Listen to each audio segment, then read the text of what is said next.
মই আজি এটা বিশেষ বিষয়বস্তু লৈ পুনৰ সামাজিক মাধ্যমৰ যোগেদি ৰাইজৰ মাজলৈ আহিছোঁ।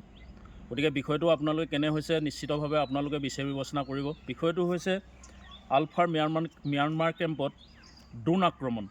এইটো এটা যথেষ্ট আজি 7 মাহমানৰ আগতে এই বিষয়টো যথেষ্ট চৰ্চিত হৈ আছিল যে ম্যানমাৰ কেম্পত ভাৰতীয় সেনাবাহিনীয়ে আকস্মিকভাৱে যিটো ড্ৰোন আক্ৰমণ কৰিলে, এই ড্ৰোন আক্ৰমণত আলফাৰ দুজনকৈ শীৰ্ষ নেতা যেনে বজালীৰ নয়ন মেধি আৰু চৰাইদেউ জিলাৰ গণেশ লাহন, এই দুইজন আলফা নেতা আচলতে এই ড্ৰোন আক্ৰমণত নিহত হৈছিল। গতিকে এতিয়া কথাটো হ'ল যে এই যি ড্ৰোন আক্ৰমণ হ'ল, এই কথাটো আমি বহুদিন ধৰি এই বিষয়টোৰ ওপৰত কোনো ধৰণৰ মতামত আগবঢ়োৱা নাছিলোঁ। এইটো কাৰণে নাছিলোঁ যে আমাৰ এনেকুৱা এটা লাগিছিল যে কথাটো সত্যাসত্য, শুদ্ধ অশুদ্ধতাৰ ওপৰত আমাৰ যথেষ্ট সন্দেহ ৰৈ গৈছিল, সত্যতাৰ ওপৰত আমাৰ যথেষ্ট সন্দেহ ৰৈ গৈছিল। গতিকে এই বিষয়টোৰ ওপৰত আমি কোনো ধৰণৰ মতামত প্ৰকাশ কৰা নাছিলোঁ। কিন্তু শেহতীয়াভাৱে যে আজি কেইদিনমানৰ আগত ভাৰতীয় সেনাবাহিনীৰ যিজন বিষয়াৰ যোগেদি এই আক্ৰমণ সংঘটিত কৰা হৈছিল, এই গোটেই আক্ৰমণটোৰ বিষয়ে আচলতে এই যিটো আক্ৰমণ কৰা হৈছিল, এই আক্ৰমণটো যিজন বিষয়াৰ দ্বাৰা কৰিছিল, সেই বিষয়াজনক পুৰস্কৃত কৰা হৈছে। আৰু এই পুৰস্কৃত কৰাৰ কাৰণে আমি নিশ্চিতভাৱে এই কথাটো যে একদম স্পষ্ট হৈ পৰিছে যে এই ড্ৰোন আক্ৰমণটো সত্য আছিল। আৰু এই ড্ৰোন আক্ৰমণত যি দুজন বিষয়া আলফাৰ যিকেইজন লিডাৰ, যেনে ধৰক নয়ন মেধি আৰু গণেশ লাহন, এই দুজনে নিহত হোৱাটো প্ৰায় নিশ্চিত হৈ পৰিছে। আৰু মই ভাবোঁ যে একচুৱেলি প্ৰথমতে জুবিন গাৰ্গৰ মৃত্যুৰ সময়ত আমাৰ এনেকুৱা লাগিছিল যে প্ৰথমাৰ্ধত যেতিয়া জুবিন গাৰ্গৰ মৃত্যুৰ খবৰটো ৰাইজৰ মাজত বা সংবাদ মাধ্যমলৈ আহি পৰিছিল, তেতিয়া ভগৱানক এটা কথাই খাতি কৰিছিলোঁ যে এই কথাটো যাতে মিছা হওক, জুবিন গাৰ্গৰ মৃত্যুটো যাতে মিছা হওক। সেইকাৰণে আমি তেনেকুৱা ধৰণৰ বক্তব্য আমি আগবঢ়াইছিলোঁ যে জুবিন গাৰ্গৰ মৃত্যুটো যাতে মিছা হওক, চাৰিওফালে ভগৱানকে খাতিৰ কৰিছিলোঁ।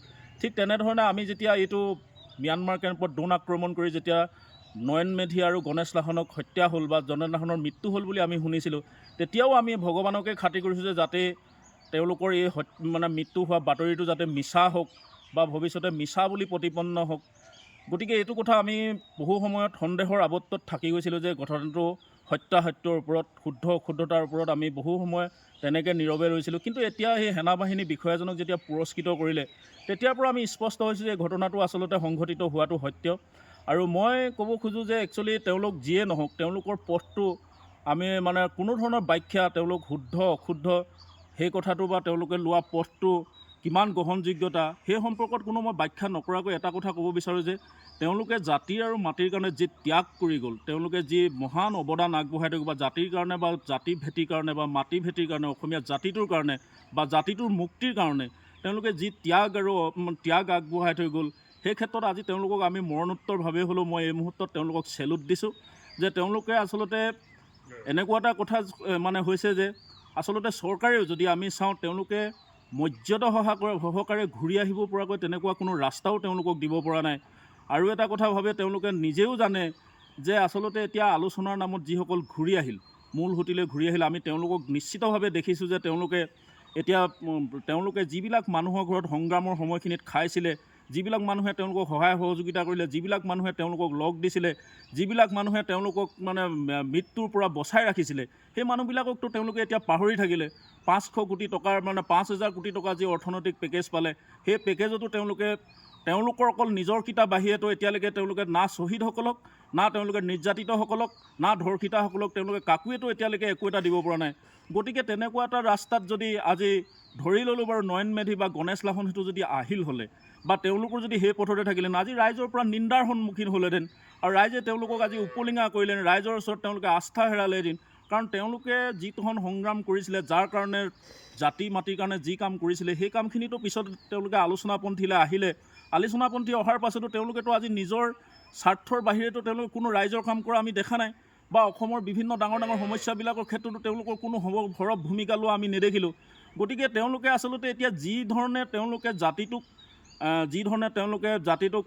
ক্ষতি কৰিলে, বা তেওঁলোকে জাতিটোক যি ধৰণে অন্যায় কৰিলে, বা তেওঁলোকে একচুৱেলি এটা নিজে সংগঠনটো জন্ম দি বহুতে যে সংগঠনটো তেওঁলোকে যেনেকৈ ধৰণে তেওঁলোকে সংগঠনটো কৰিলে, বা যিটো ত্যাগৰ ৰাস্তা দেখুৱালে, বা যিসকল ল'ৰা ছোৱালীক তেওঁলোকে এই পথলৈ নিলে, আৰু সেই সকলো বহুত আজি মৃত্যুৰ মুখত পৰিলে।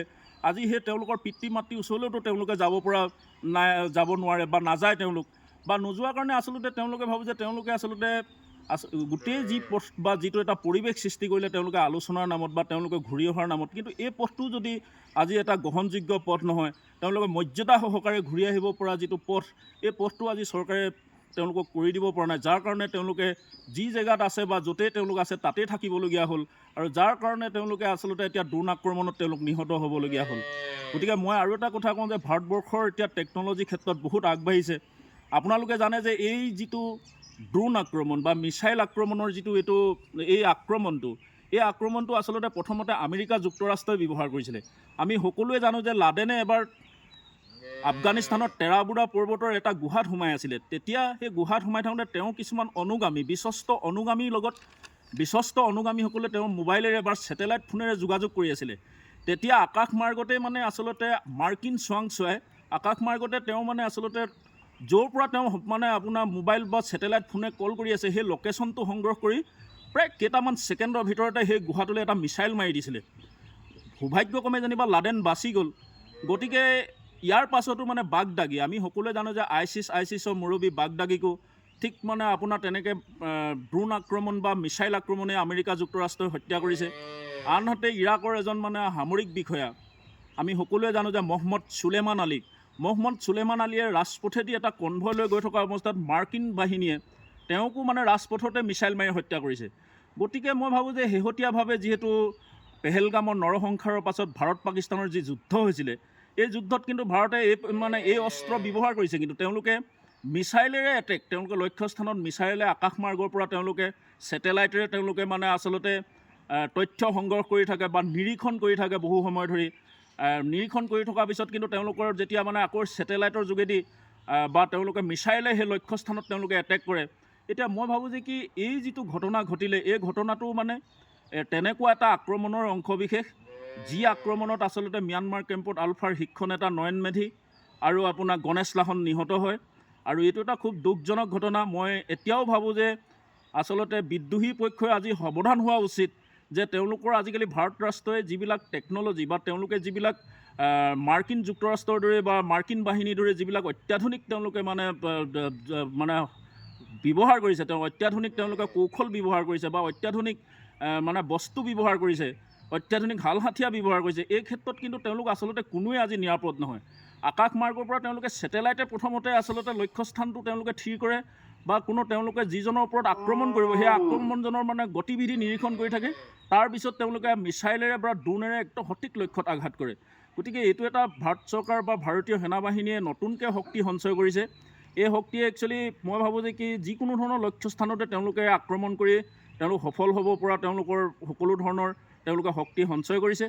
গতিকে মই এতিয়া এটা কথাই ক'ব খোজোঁ যে ভাৰত চৰকাৰেও এই যিহেতু আমাৰ যিবিলাক ল'ৰা ছোৱালী এতিয়া দেশে বিদেশে তেওঁলোকে অৱস্থান কৰি আছে জাতিটোৰ কাৰণে বা জাতি মাটি ভেটি ৰক্ষাৰ কাৰণে, তেওঁলোকে যি পথ ভুল হ'লেও সেই মানুহবিলাক যাতে তেওঁলোক ঘূৰি আহিব পৰাকৈ যাতে এটা উপযুক্ত পথ নিৰ্মাণ কৰি ল'ৰা ছোৱালীবিলাক যাতে এটা মৰ্যাদা সহকাৰে পুনৰ ঘূৰি আহি ভাৰতৰে মানে তেওঁলোক এটা মানে এই ভাৰত ভূখণ্ডৰে যাতে অবিচ্ছেদ্য অংগ হৈ তেওঁলোক থাকিব পৰা এটা ৰাস্তা যাতে তেওঁলোক প্ৰস্তুত কৰে, তাৰ কাৰণে মই অনুৰোধ জনাইছোঁ। আৰু মই ভাবোঁ যে কি এইটো অংশীদাৰিত্ব সাৰ্বভৌমত্ব, ভাৰতৰ সৈতে সাৰ্বভৌমত্বটো মানে আচলতে ভাগ বতৰা কৰি অংশীদাৰিত্ব সাৰ্বভৌমত্বৰে হয়তো সাৰ্বভৌমত্বৰ এটা বিকল্প পথ হ'ব পাৰে।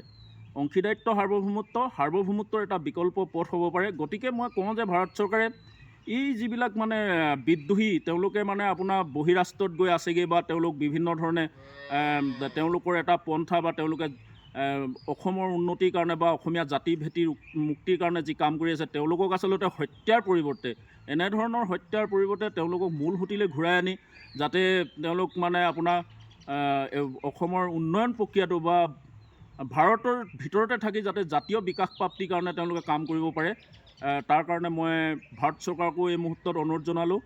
গতিকে ইয়াকে মই ক'লোঁ, আৰু মোৰ কথাখিনি কেনেকৈ হৈছে আপোনালোকে নিশ্চয় বিচাৰ বিবেচনা কৰি চাব।